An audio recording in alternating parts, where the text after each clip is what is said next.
Hello friend, स्वागत है आपका मेरे वीडियो में। दोस्तों, आज हम लोग बात करेंगे पायरिया के बारे में। पायरिया कैसे होता है, पहले आपको बता दें, जो पायरिया होता है इसी को हम लोग जो है पेरियोडोंटाइटिस कहते हैं। और इस पायरिया कैसे होता है, इसके क्या सिम्टम्स होते हैं, इसका क्या इलाज है और इसमें क्या क्या जो है क्या क्या समस्याएँ आती हैं पायरिया में। तो आइए सबसे पहले हम लोग इसी से रिलेटेड कुछ जान लेते हैं।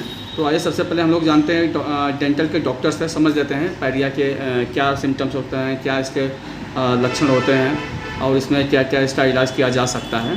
तो सर, कैसे क्या इसके रीज़न है, क्या कर सकते हैं? देखिए, ऐसा है कि जो पेरियोडोंटाइटिस जिसे बोलते हैं पायरिया, उसमें क्या होता है कि हमारे जो टीथ होते हैं जब वो हेल्दी होते हैं, तो जब हम लोग खाना वाना खाते हैं तो देखते हैं कि लोगों का खाना वाना नहीं फंसता है दांतों के बीच में और गम्स बिल्कुल टाइट होते हैं। टाइट गम्स का मतलब ये होता है कि जो हमारे गम्स हैं ये पूरे के पूरे दांतों से चारों तरफ से, आगे से, पीछे से, हर जगह से जो है अटैच रहते हैं।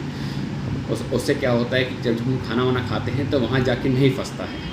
तो जब आप कभी भी डेंटल चेकअप के लिए जाएंगे तो डॉक्टर्स क्या करते हैं कि पहले आपके गम्स का चेकअप करते हैं। वो देखते हैं कि मसूड़े आपके कैसे हैं, हेल्दी हैं या उसमें कुछ इन्फ्लेमेशन आया है। अगर हल्का फुल्का है तो उसे जिंजिवाइटिस बोलते हैं, और जब उससे भी ज़्यादा बढ़ जाता है तब फिर उसको पेरियोडोंटाइटिस बोलते हैं। तो होता क्या है कि उसके लिए एक प्रोब का इस्तेमाल करते हैं जिसको बोलते हैं विलियम्स प्रोब।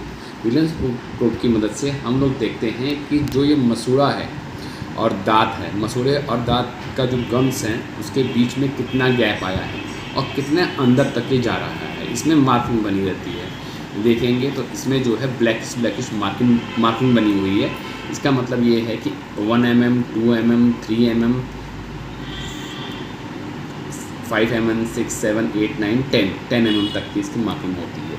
तो अगर हेल्दी गम्स हैं तो हम लोग का ये जो प्रोब है ये बहुत अंदर तक नहीं जा पाता है। हल्का फुल्का जब मसूड़े स्वेलिंग आती है वो होता क्यों है? जैसे हम खाना वाना खा रहे हैं, दोनों टाइम ब्रशिंग नहीं कर रहे हैं, तो उसकी वजह से क्या है कि मसूड़े के आसपास जो अटैचमेंट होता है वो धीरे धीरे वीक होने लग जाता है। जब वीक हो जाता है तो खाना और अंदर जाके फंसने लगता है, तो जो और दांत जो जुड़े हुए हैं मसूड़े से वो खुलते चले जाते हैं और वहाँ जाके फंसने पर जो हमारी दांतों की हड्डियाँ होती हैं फिर उनको गलाने लगते हैं। इसको सर कैसे चेक किया जा सकता है? इसको चेक करने का तरीका यही है, हम प्रोब लेते हैं। प्रोब लेने के बाद हम लोग ये देखते हैं कि पेशेंट के मुंह में ये प्रोब कितना अंदर तक जा रहा है। अच्छा, ये वाला जो प्रोब है चला जाता है, हाँ, इसको हम लोग डालते हैं।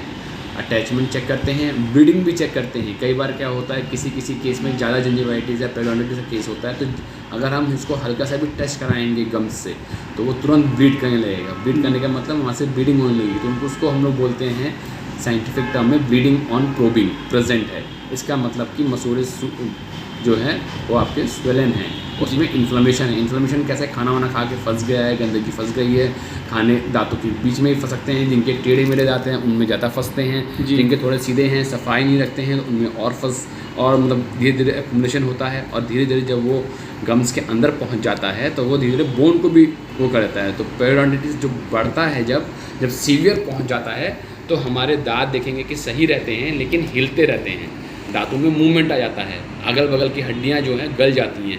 ये सीवियर केस है।